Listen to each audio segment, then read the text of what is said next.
Good afternoon. Welcome to today's webinar. My name is John Norrie, and I'll be the moderator for today. I'm pleased to present a topic for you today called Principal Problem Solving Using Design Thinking Strategies. But first, let me take care of some housekeeping details. If you have technical problems, you're going to call the GoToWebinar attendee support, and that toll-free number is on your screen right now. I suggest you jot it down. It's 855-352-9002, and there's a long-distance number below that, 1-805-617-7000. When you call in, you'll need the webinar ID number, and that's the red number at the bottom of your screen, 177-853-219. If you have, as you participate in the webinar today, we'd like to invite you to expand the conversation on Twitter using the hashtag NASSPwebinar. We're also on Facebook at facebook.com/principles. Today's webinar is being recorded, and it will be available as well as the PowerPoint on the NASSP website within 24 hours at nassp.org/webinar. Before we begin our main presentation today, I'd like to introduce Allison Maurice. Allison is a Child and Nutrition Policy Analyst at FRAC, the Food Research and Action Center. And I'm going to make sure Allison's with us. Allison, are you there? Hi there. Okay, I'm going to give you control of your slides, and we can begin. Go ahead and see if you can advance the slides, Allison. Okay, thank you. Hi everyone, my name is Allison Maurice. Like you said, I'm a Child Nutrition Policy Analyst with the Food Research and Action Center. Let's see if I can get it to move forward. No such luck, John. Do you mind advancing the slide for me? Thank you. So FRAC, we are a nonprofit anti-hunger and research organization. We work to improve public policies, and through public and private partnerships, we work to eliminate hunger and undernutrition in the United States. And we do this through conducting research and policy analysis. We give out a lot of grants to school districts and anti-hunger advocacy groups at the state level. We provide a lot of technical assistance and as well as lobby Congress. So, you can advance the slide. Yep. So real quick, I just want to talk a little bit about the partnership that FRAC and NASSP has had. We've been working for the last few years to increase school breakfast participation among low-income students. And we're actually a part of this bigger Breakfast for Learning Education Alliance that includes many of the national education organizations that you can see listed at the bottom of the slide. And we're really trying to raise awareness of the positive impact that school breakfast can have on learning. And we work in collaboration to increase school breakfast participation through promoting breakfast after the bell models, which I will talk a little more about in a few slides. So I know all of you are on here are principals, and so you might wonder, what does eating school breakfast have to do with academic success? And we argue that there's a lot.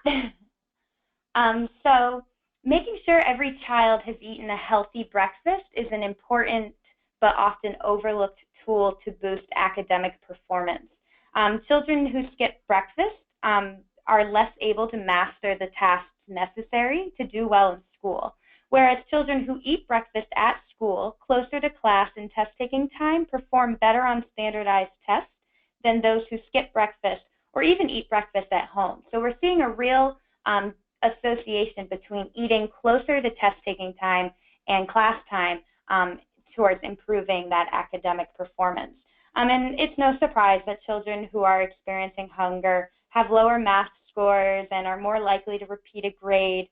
But specifically, teenagers who are experiencing hunger are more likely to be suspended from school and have difficulty getting along with other students and establishing friendships. Whereas students who participate in school breakfast actually have decreased behavioral and psychological problems and have lower rates of absence and tardiness. And then if you take a step further and actually provide that breakfast in the classroom, it's been associated with fewer disciplinary office referrals. So teachers are really seeing better behavior because of eating food in the classroom at the start of the day. So traditionally, school breakfast is served before the start of the day. That means getting breakfast is competing with late bus arrivals or just crazy hectic morning schedules in general. And even if students do arrive early enough to eat breakfast, chances are they would rather be in the hallway socializing with their friends, and they're not thinking about going to get this morning meal. And especially when you get to the middle and high school age students, they're pretty aware that school breakfast has often been a program for the poor kids, and that does not go unnoticed. And so trying to remove that stigma from school breakfast is really important. And then further, that 30-cent copayment for reduced price breakfast can still be a problem for struggling families. And then sometimes parents are only vaguely aware that the program even exists and might not be encouraging their children to participate in the program. So we found some best practices that can really help boost your breakfast participation. And 3 of these are the models on the slide. The first is breakfast in the classroom. Meals are delivered directly to the classroom to be eaten in the classroom at the start of the day. So as you're collecting homework, doing morning announcements, it's just another part of the day. It's incorporated right in. More popular with older students is the grab and go. Children can easily grab the components of their breakfast quickly from a cart or a kiosk that is located outside of the cafeteria in a high traffic area. And then there's the second chance breakfast. And this goes really well hand in hand with the grab and go method. Many middle and high school students just aren't hungry first thing in the morning, so serving them breakfast after first period allows them ample time to arrive to class or socialize before school while still providing them with that nutritious early start in the day.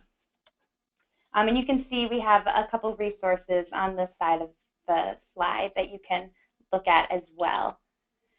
And so part of the partnership with FRAC and NASSP is that we develop resources that principals can use to help boost their breakfast participation. So we've actually created the Secondary School Principals Breakfast After the Bell Toolkit, and it includes tips for implementing sample outreach materials that you can use when you're trying to talk with your staff about the changes, event planning materials, and then we even have some sample key stakeholder surveys that you can administer once the program has been launched, where you can find out what's working, what's not, and constantly you can make improvements, you know, because you really want to keep your staff happy.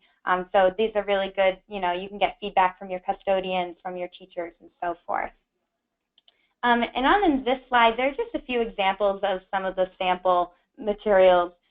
So the poster, the red poster, did you know you can grab breakfast on the go? And the principal or whomever can just write in where the kiosk or cart will be located.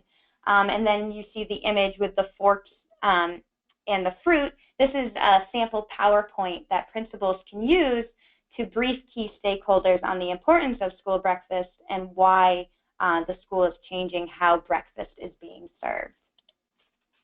And then in 2015, FRAC and NASSP released the School Breakfast After the Bell, Equipping Students for Academic Success. Secondary School Principals Share What Works. And so principals were surveyed, and 87% of principals believed other principals should consider launching a similar program. 82% of principals noted increases in school breakfast participation, and then the following positive outcomes were observed. 46% observed improved student behavior. I think the word behavior got cut off. 22% observed fewer visits to the school nurse.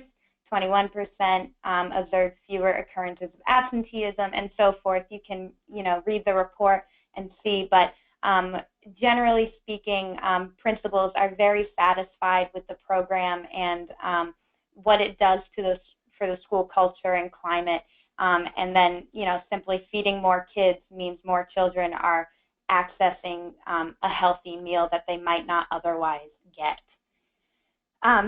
So just some methodology.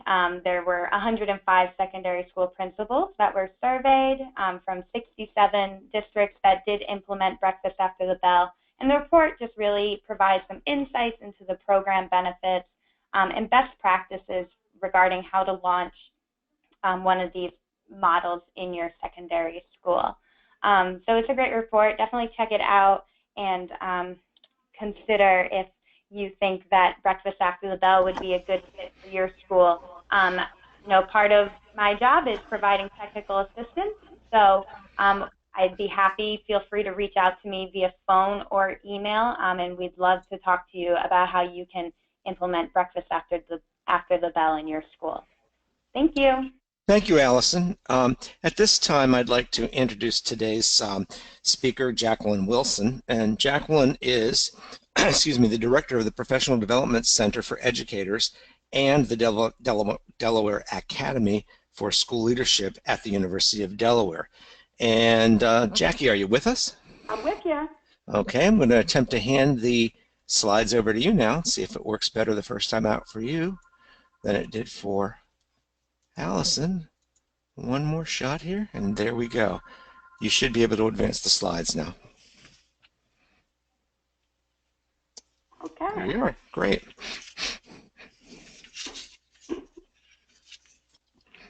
So good afternoon and welcome, principals. I'm going to talk a little bit today about the National Principal Professional Learning Community.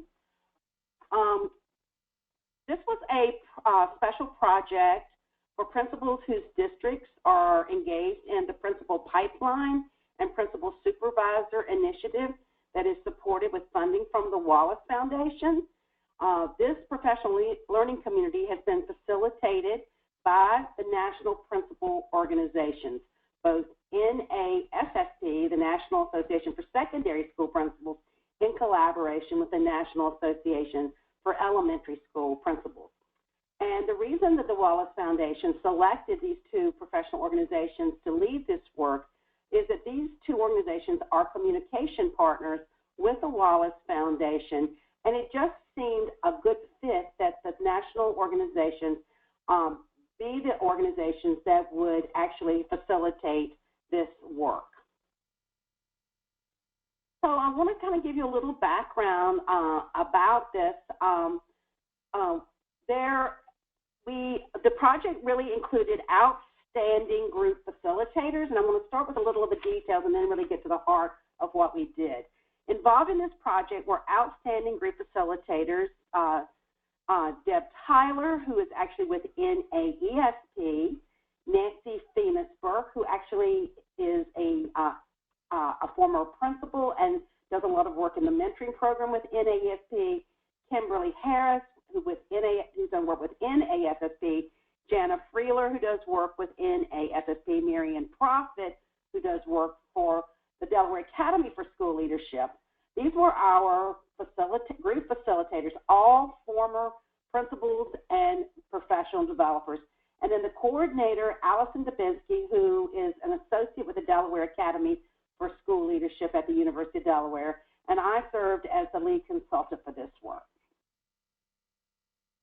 The participating districts that you can see on your screen were Charlotte-Mecklenburg, Denver Public Schools, Gwinnett County, Hillsborough, New York City, Prince George's, DC Public Schools, Des Moines, Cleveland Metro, Tulsa, Long Beach, Baltimore, Minneapolis, and Broward. So you can see that they were from across the United States, all large urban systems, and both of these, all of these districts are involved in Wallace initiatives, either the Principal Pipeline Initiative, which is about growing a pipeline of highly effective principals, or the Principal Supervisor Initiative, which is an initiative about how do we identify principal supervisors to provide the support that principals need. So what were the goals of this professional learning community? Really, there were 5 primary goals. First, we wanted the principals to learn the 5 key practices of effective principals demonstrate based on the current research. As many of you know who go to the Wallace website for information, and I do that regularly because they have so many great resources for school leadership. They invest in a lot of research studies. And the research findings have shown that there are 5 key practices that effective principals continue to demonstrate in leading their schools. And we'll talk about those in just a few minutes. The second goal was that principals would select a problem of practice to solve regarding one of the 5 key practices of effective principals. So we know that principals make decisions every day, hundreds of decisions, and we wanted to teach them a process for solving their problems that was based on the best research we could find, which is actually some design thinking methodology that comes from Stanford University. And we also know that, and I was a former principal, so I know this well, that we needed to keep our principals highly engaged doing rather than sitting, because principals like to be busy. They are busy. They don't sit very much. And so asking them to sit for hours is not really an effective professional learning strategy for them.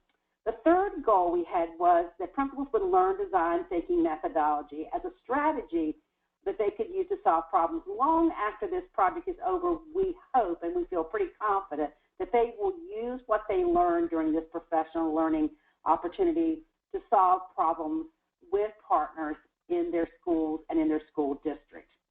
We also wanted them to know that they needed to collaborate to solve problems of practice, that when there are issues in their school, that they don't need to try to solve these problems by themselves, that there are other people that they should engage in helping them come up with solutions. And we wanted to teach them how to share and present important information to an audience of their peers. Principals are on stage every day, and so having an opportunity to actually present to a group of peers, to a group of experts, and to get feedback on their presentation styles, we thought was a really wonderful opportunity for them through this professional learning experience. So what are those key responsibilities of effective principals? You can actually find this information on the Wallace Foundation website, but the 5 things that the research is pretty clear and actually aligns really nicely with what we learned with the professional, in the new research that came with the professional standards for educational leaders. We kind of call that PSEL, is that these are 5 things that you will see effective principals do. They'll shape a vision of academic success for all students. They'll create a climate hospitable to education. They'll cultivate leadership in others. They'll improve instruction, and they will manage people, data, and processes. So one of the things that we did was to take each of these key responsibilities, and we created a set of problems, real school problems, around these 5 key responsibilities.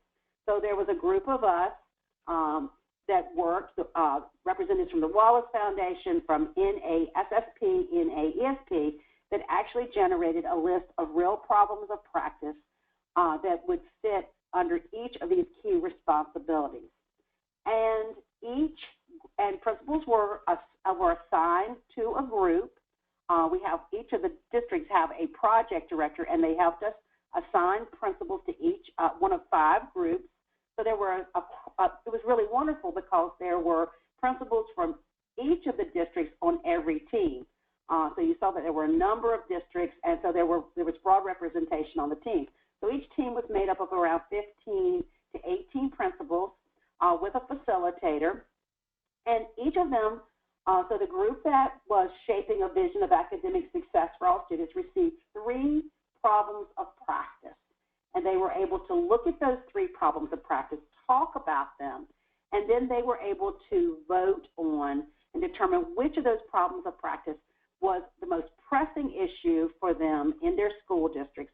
And so they voted on the problem of practice that they wanted to spend the next 24 months working on. Now, they had to go back and run that idea by their district so that they made sure that this truly was a problem that the district really wanted them to invest their time in. But there was certainly consensus around what the big problems of practice were for each of these key responsibilities.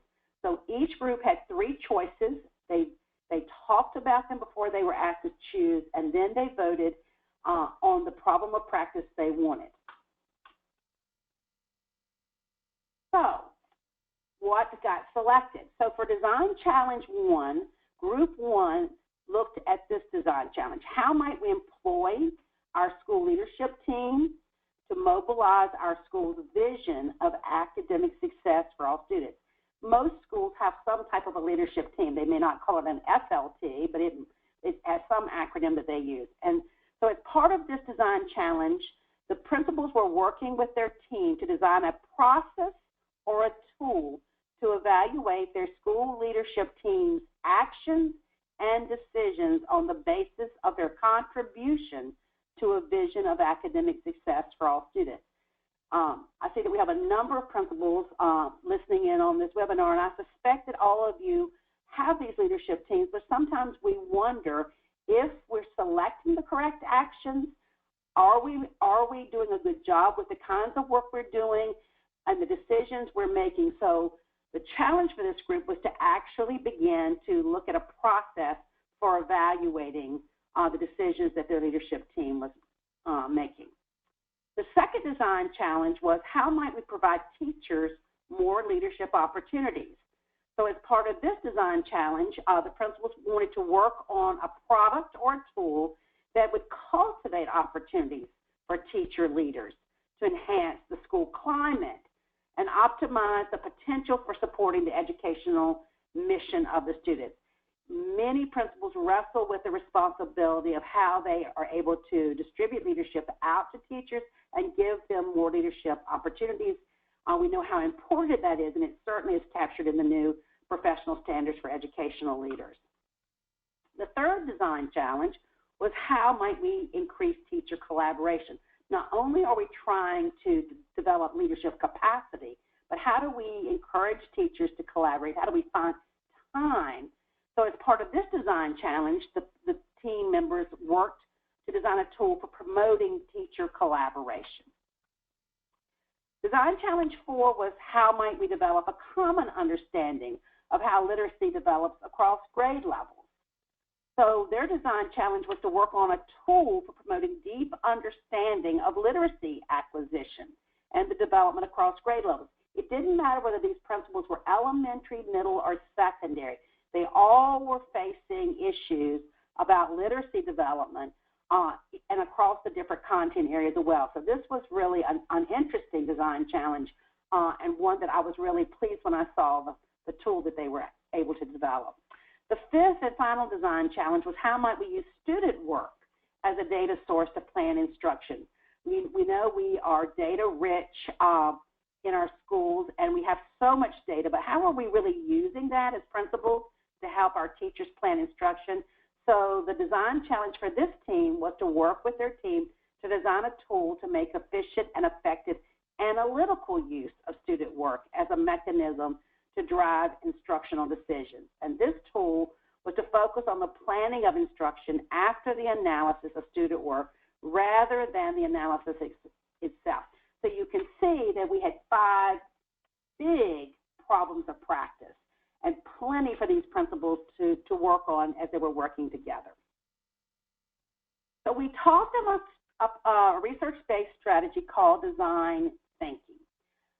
We didn't teach them the process. What we actually did was took them through activities, and then after we went through the activity, we named the step in design thinking. If you're interested in information about design thinking, it's very easy to find. All you have to do is Google design thinking methodology, and hundreds of resources will pop up.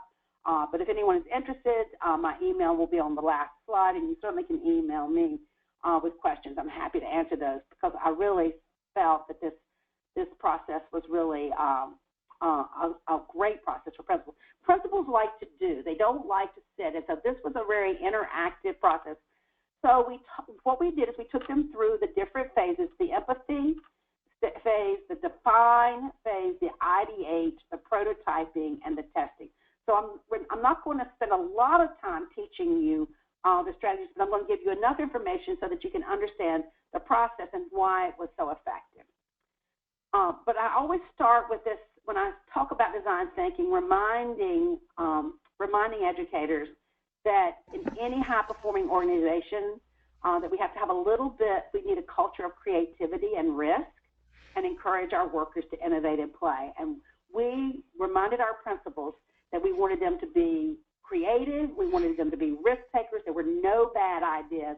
We really wanted them to innovate and to really enjoy this time with one another, to really come up with ideas. And I believe at the end they can really say that they were able to do that. Jackie, if I could I interrupt for just 1 second to say to the audience, if you have questions, please enter them into the question box, and I'll gather them so that at the end Jackie can address those questions. Thanks. Yeah, and I'll be happy to do that. So the first phase is the empathy phase, and what the empathy is that, and we don't, as principals, we don't spend enough time on empathy. I know when I was faced with a problem in my school, I thought I had to immediately solve that problem and get back with the person. And sometimes we need to say to the person, you know what, this is important. I need some time to really think this through, and then bring some others into the process so that I do the best job I can in solving this problem. So the empathy phase was to really help our principals begin to think about the problem, looking at it from someone else's point of view. And we did a lot of activities to help them do that. So we didn't just talk about it. We really put them through several exercises to talk about empathy. We wanted them to validate the other person's perspective. We wanted them to examine their own attitudes. And we wanted them to listen with all their senses. So we spent a lot of time talking about that. And some of the ways we did that is they interviewed one another. They went across groups. So group 1 might have done some work with group 5 to meet with them at lunch and had some questions they had to ask them. We scheduled a phone conference calls where they got to interview experts in the field, like the DeFores, on issues around growing teacher leaders. So they had an opportunity to talk to experts, to go back and listen to others. And this is the empathy phase where they really began to think about the problem from another person's point of view. The second phase was called the define phase. And this was the importance of really synthesizing the information. It was important to do some collaboration. You'll see that there was a lot of this. I put one little picture on this slide, but they were in groups and they were always in discussion, sharing information, giving different points of view. Sometimes they were small groups, sometimes they were pairs, sometimes they were triads. But they really had to come up with a quality problem statement and compelling processes. We put them through some compelling processes that generated some ideas for their solutions. And we said, you don't have to have just one idea. You know, if you come up with 3 or 4, that's fine. And we'll test several ideas until we find the best. Sometimes we generate an idea and we stop there. Instead of generating many ideas and then testing them and saying, you know what, my third idea was really my best. It was the best solution to the problem. The third stage of this work was so much fun for the principals. And you can see by this picture, and this is a real picture of our work, that sometimes they were actually on the floor, cutting and pasting, drawing pictures. And we kept telling them it's not about coming up with the right idea. It's about generating the broadest range of possibilities. Let's think out of the box. Don't think about the barriers. Really come up with some creative ideas. And we did what we call ideation, and it's the heart of design thinking. And it really is where people just they just brainstorm and think and come up with designs, and we give them opportunity to present that in front of others and for people to give them feedback. We actually had an activity where they actually got to present their ideas up on as a panel, and then we all had paddles, and we gave them, like a happy face, a sad face, and then, gave them feedback. We tweeted out some feedback to them so that we could help them really begin to think about the kind of questions we all had about their ideas. Prototyping is when you really start thinking about what kind of a tool or resource, what would it look like? So you ideate and you problem solve, excuse me, and then you build to think. You start building something. You start making something, and how am I going to communicate this to others? And the prototype is really worth 1,000 pictures. And it's about how do I start a conversation with others that I can go back and I can ask questions and test my idea.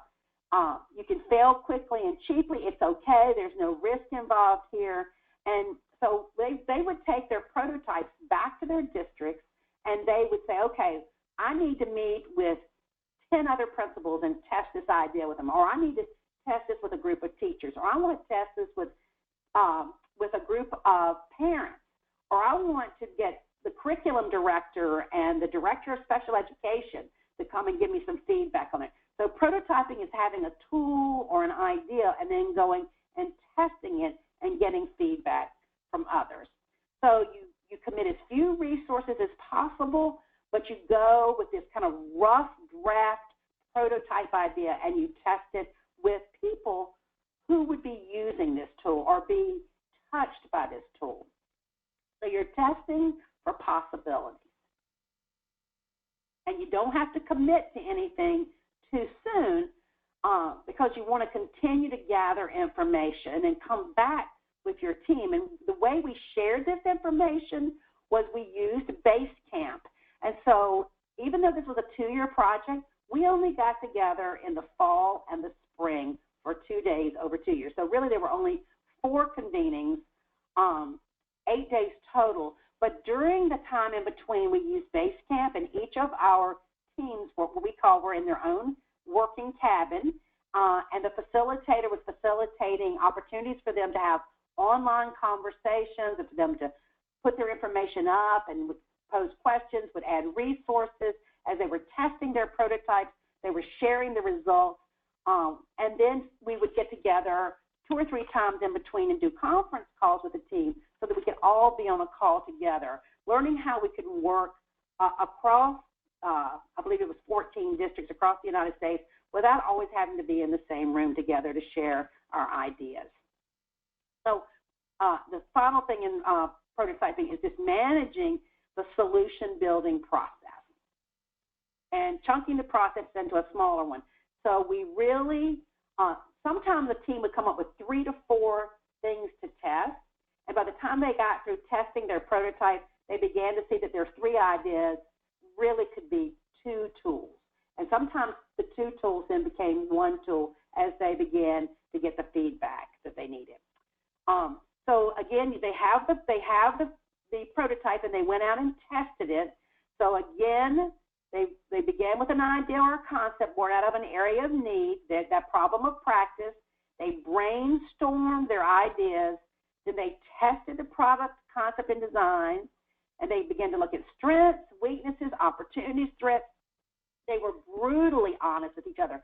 By working together, they really began to realize how important it was to be honest. What is the flaws with this design? If we were trying to sell this, what would people be saying? Many companies use design thinking as a way to design like a new cell phone or a new app. So we really wanted them to be brutally honest with one another. So we said, look, we'll eliminate things that don't work. If we create a tool or resource that doesn't work, if we can't measure the impact and the usefulness of this, then this tool is not a good tool. And we wanted them to develop a positive outlook when adjusting their concept, to understand it's okay for us to test something and it not work. It's all right, because we learned through the process, through the testing. I will say that in Gwinnett County, the Assistant Superintendent for Leadership Development scheduled a whole day meeting where his 10 10 principals had to come in and present their tools almost in a testing situation so that the entire administrative team could give them feedback that they could bring back. And we found that to be extremely helpful as they got that kind of a feedback on their tools. So you can see here, again, I've added some pictures just because there was just so many, I felt like I had my phone out taking pictures all the time because there were so many opportunities for collaboration and people were so engaged. You can see the charts in the back. There were charts all over the room, and this one picture to the left of your screen called a roadmap to effective PLCs. This, remember how we talked about how we could get teachers to collaborate? This ended up being an amazing tool that has many layers and many links that this team, and you can see this young principal is presenting it to a group of, so the whole team had to be a part. They decided who was going to present it to a group of their peers. So group 1 may have presented to group 2 or group 3 to group 4, and then we invited some principals from other districts not involved in this project to actually give them feedback. And so it really was a great opportunity for them to get up and present their tool. So why participate in this? You know, so this is extra work. You know, as a principal, you're very busy. But what we try to explain to the principals is this is an opportunity for your own professional growth. You get to collaborate with over 75 principals from across the country. You're interviewing national experts thanks to NASSP and NAESP and the Wallace Foundation. They were able to help us get national experts from across the country that the principals identified as people they wanted to talk to actually be on the phone and let us interview them about some of the topics. They were presenting to their peers, and they've been been invited to present. We actually presented to invited guests from other districts. They had a networking. Principals have made friends and developed relationships with principals from across the country. And here was the exciting thing. We told them that you're now going to have an opportunity to be on the national stage. That some of you, maybe not all, will be invited to present at a national conference or to do a webinar or to write an article. And what happened is that they really liked this opportunity to actually present nationally. And I'm going to talk to you a little bit about some of the opportunities that are coming up for them. So here they are. So as John's going to talk to you in just a few minutes about the National Conference for Principals. All our principals have been selected because these tools were so powerful to present at the National Conference. So you will see a design thinking gallery walk so you can learn more about design thinking. Some of our principals will be presenting a tool called I've Analyzed My Data, Now What? Using a practical tool to plan differentiated instruction. Another group will be presenting that roadmap that I showed you in the picture, a roadmap for effective PLCs.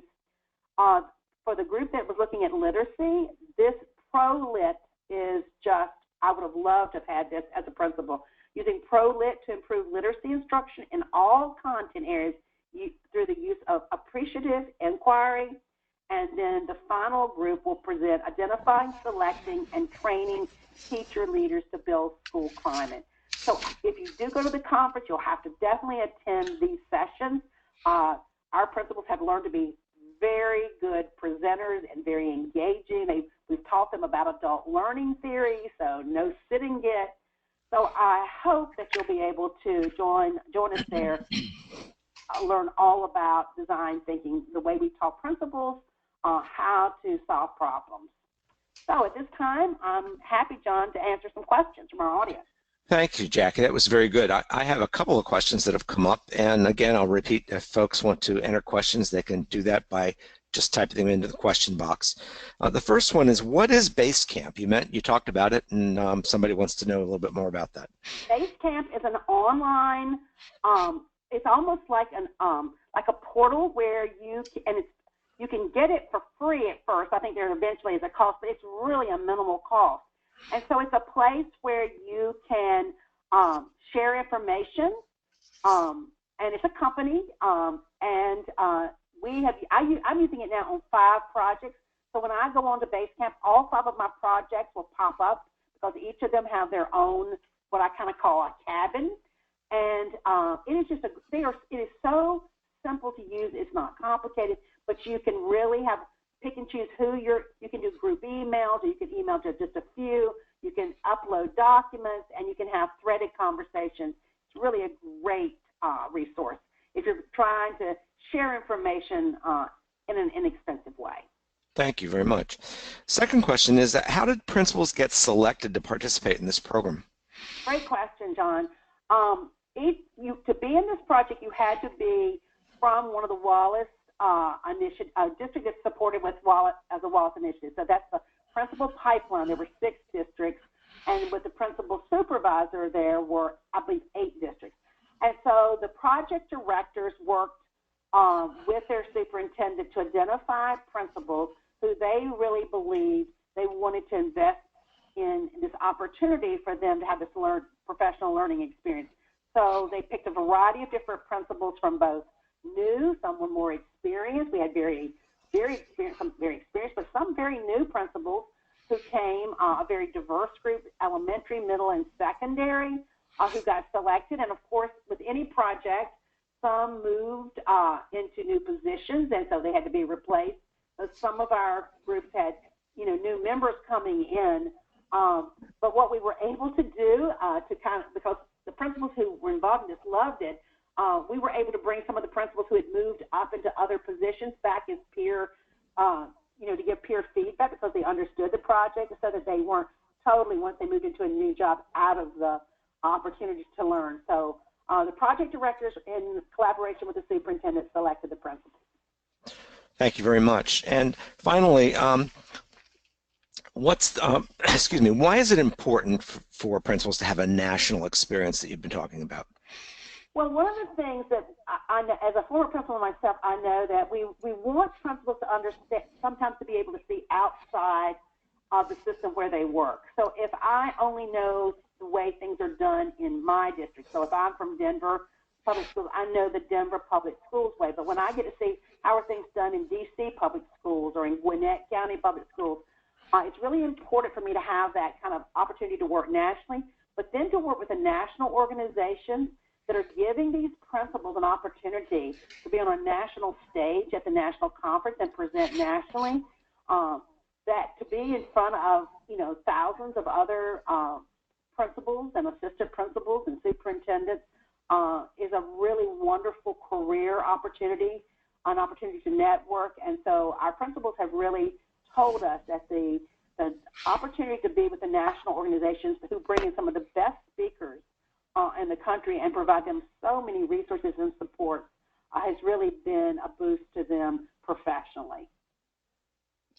Well, thank you again. I'm going to click over to the next slide to remind folks that Dr. Wilson has offered to be available if you'd like to get in touch with her. Here's her email address. And Jackie, I'd like to take a moment to say thank you very much. It was a great presentation. And reach back to Allison and thank Allison also for the introduction to information about school breakfast. We appreciate both of you being with us today. And at this point, I would like to extend an invitation. Jackie mentioned that I would be talking about this. The invitation is for you as our colleagues, principals, assistant principals, others in leadership positions in schools. Welcome to come to National Principals Conference 2017. It'll be in Philadelphia, Pennsylvania. The website is on your screen, principalsconference.org. It's from the 9th to the 11th of July, if I hadn't said that aloud already.